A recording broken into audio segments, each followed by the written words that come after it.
Publik masih menerka-nerka apa penyebab Kepala Badan Otorita IKN dan wakilnya mundur kurang dari 3 bulan jelang peringatan HUT ke-79 di IKN. Beragam spekulasi pun muncul dari beban kerja, tumpang tindih kewenangan maupun masalah pertanahan dan investasi yang belum tuntas. Lalu bagaimana kelanjutan IKN usai ditinggal Kepala Otorita dan wakilnya? Kita akan bahas bersama dengan pengamat kebijakan publik Agus Pambagio dan politisi Partai Gerindra yang juga anggota Pansus IKN di DPR, Kamrul Samad. Selamat petang, Pak Agus, Pak Kamrul Samad.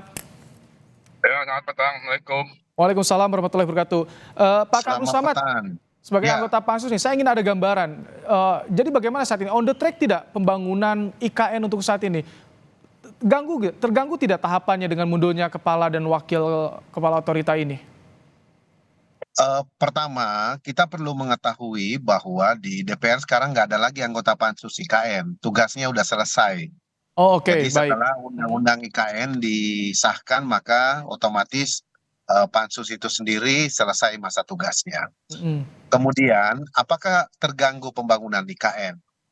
Untuk pembangunan fisik yang kami ketahui, memang pemerintah sejak awal telah membentuk Satgas, Satuan Tugas, yang dipimpin oleh Kepala Satgas Kang Danis Sumadilaga dari Kementerian PUPR.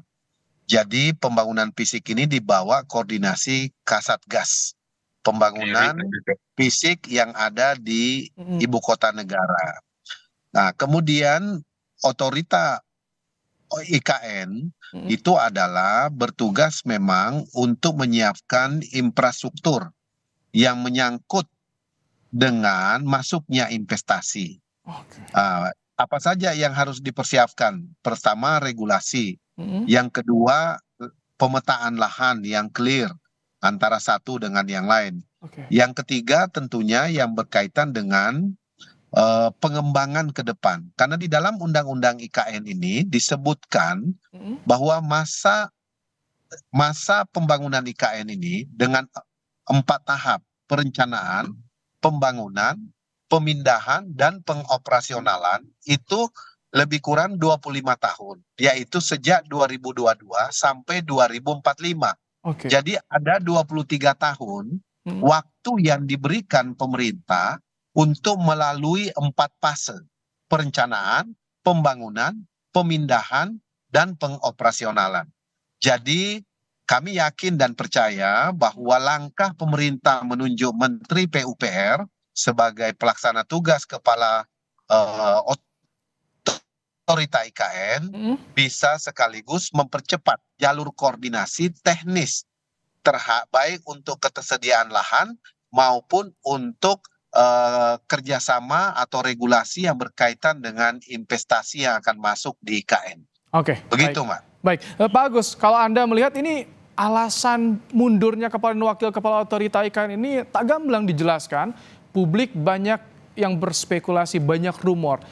Yang bisa Anda baca dari mundurnya kepala dan wakil kepala IKN ini apa, Pak Agus? Ya, bisa saja kan sekarang adalah mundur atau dimundurkan, kan begitu. Persoalan IKN itu kan memang investasi dan tanah. Investasi itu tidak akan ada dari luar, mau sampai kapanpun ketika infrastruktur belum beres. Membangun ibu kota seperti IKN, kalau infrastrukturnya sudah beres, baru investor itu mau masuk. Kan nggak bisa, investor harus menghitung. Kalau dia bangun hotel, ada berapa orang akan berkunjung ke situ? Bangun pasar, bangun rumah sakit, sama. Nah, sekarang yang dipaksa adalah investor lokal. Tentu investor lokal itu maulah nanti barter politik dan sebagainya. Biasa itu terjadi. Nah, sekarang persoalannya kalau mundurnya itu dipaksa mundur atau mengundurkan diri.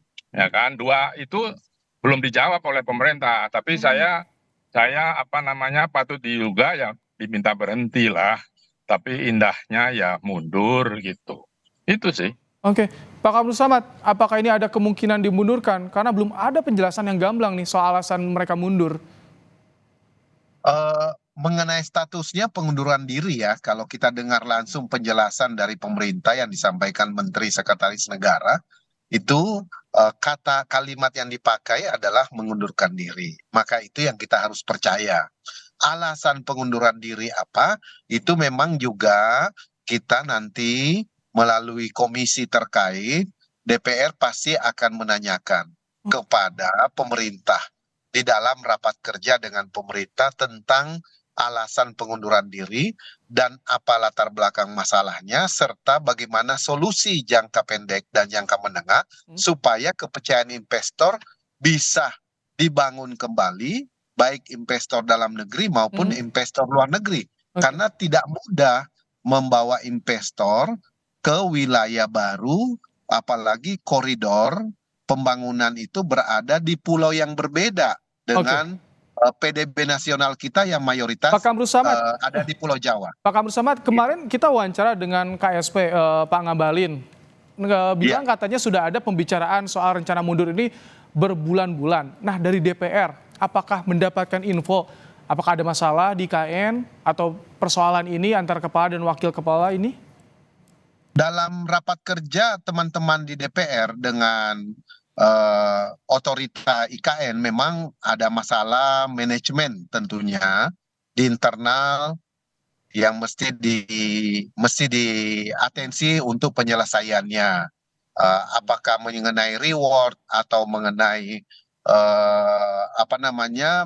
kewajiban pemerintah terhadap manajemen atau seluruh karyawan, staf yang ada di otorita IKN.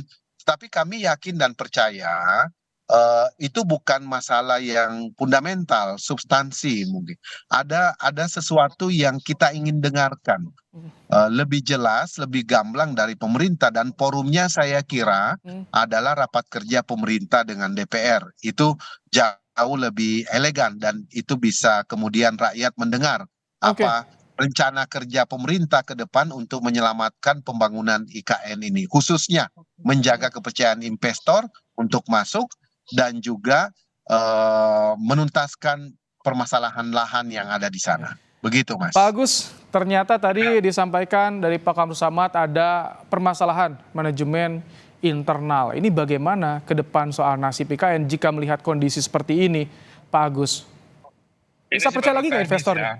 Sebetulnya masalah besar itu masalah sosial. Saya berkatakan berkali-kali kepada ketua IKN maupun pemerintah, kita itu perlu ada namanya antropologi social research yang sampai hari ini nggak tahu, karena gesekan di masyarakat pasti akan besar. Itu jauh lebih besar dari masalah mundur tidak mundurnya ketua OIN. Nah, sekarang kita perlu tahu juga itu kan tidak ada datanya. Kan sekarang terbukti tanah bermasalah. Itu rame nanti. Saya sudah ketemu dengan dua ahli waris dari kerajaan Kutai dan Kartanegara itu mengatakan bahwa mereka tidak mau begitu saja, ya harus dibeli tanah itu gitu ya. Nah, itu yang harusnya diperhatikan, karena memang mereka mengusir dan sebagainya. Kemarin kan rencananya begitu, sehingga mereka membangunnya macam ini aja, developer, bukan dengan sistem birokrasi. Apakah ini artinya menurut Anda perencanaannya ini terburu-buru, tergesa-gesa ketika tadi disinggung soal social riset yang belum dilakukan, Pak Agus? Ya, katanya sudah dilakukan. Kalau terburu-buru itu tipikal approach-nya presiden. Presiden kan mau cepat. Ya, justru yang cepat infrastruktur itu maintenance operasinya akan sangat mahal, sudah terbukti di mana-mana. Nah, sekarang untuk IKN saya sudah lama katakan jangan terburu-buru.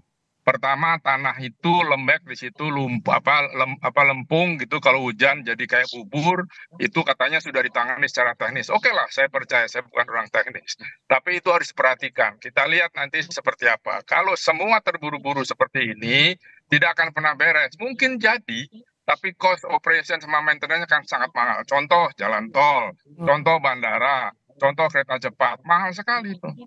Baik, Pak Kamru Samad, dengan tadi sederet permasalahan yang ada saat ini di IKN, bagaimana untuk mengembalikan kepercayaan publik? Apakah perlu juga nanti kepala dan wakil kepala yang definitif untuk bisa percaya nih investor? Iya, itu udah pasti dalam perencanaan pemerintah. Kita meyakini itu, dan langkah Presiden Joko Widodo hari ini berada di lokasi itu bagian daripada action di lapangan untuk meyakinkan bahwa pembangunan terus berjalan. Ini menunjukkan keseriusan pemerintah supaya kepercayaan investor bisa dikembalikan dan tidak menjadi polemik di tengah-tengah masyarakat tentang pengunduran ini. Jadi kita optimis bahwa dalam waktu yang tidak terlalu lama juga bisa didefinitifkan. Kalau toh harus dirangkap dengan oleh Menteri PUPR juga langkah yang tepat, karena memang kinerja Menteri PUPR selama ini cukup baik dari segi pembangunan infrastruktur di seluruh wilayah Nusantara kita. Kemudian permasalahan lahan, saya kira dengan adanya Wamen ATR BPN juga di situ akan jauh lebih memudahkan, rantai koordinasinya akan jauh lebih pendek, akan jauh lebih mudah tentunya, lebih efektif karena berada dalam satu atap yang sama. Nah, itu yang kita harapkan sehingga langkah-langkah taktis yang sementara waktu diambil ini bisa kemudian didefinitifkan di waktu-waktu mendatang yang tidak terlalu lama. Begitu, Mas. Pak Agus, apakah perlu Presiden menjelaskan kepada publik alasan kepala dan wakil kepala otorita ini mundur dan bagaimana nasib IKN ke depan agar investor publik percaya? Nggak usah, karena investor pun kalau ini dijelaskan tidak akan masuk juga. Karena investor kan ini masih masih tempat kosong yang infrastrukturnya belum jadi, mereka tidak akan masuk. Jadi pengaruh itu tidak akan berubah gitu. Yang penting sekarang bagaimana ini infrastruktur dibangun. Yang dibangunnya pasti harus pakai APBN, tidak bisa tidak. Dan ini yang juga menjadi pertanyaan ke depan, apakah APBN sanggup menyelesaikan. Investor akan datang ketika infrastrukturnya sudah selesai. Tidak mungkin investor datang tanpa ada yang kepastian. Kan sudah terbukti ketika Pak Menteri Investasi bicara, Pak LBP bicara, kan nggak ada buktinya datang. Ya kalau cuma MOU aja kan itu kayak orang nembak kekasih kan gitu ya. Ya MOU, tapi setelah itu tidak ada legal standingnya. Nah jadi sekali lagi, buat pertanyaan Anda tidak perlu dijelaskan, orang sudah tahu kok. Ya kita buat investor juga tidak akan menarik investor apapun yang terjadi karena memang infrastrukturnya belum jadi. Makanya pindah ibu kota jangan terburu-buru, pindah warung aja perlu waktu, apalagi pindah ibu kota. Oke, ada hajatan besar nanti akan digelar di ibu kota rencananya untuk peringatan Hari Ulang Tahun Kemerdekaan Republik Indonesia. Kita nantikan bersama bagaimana realisasinya. Terima kasih Pak Agus Pambagio, Pak Kamru Samad telah meluangkan waktu di Kompas Petang sore hari ini.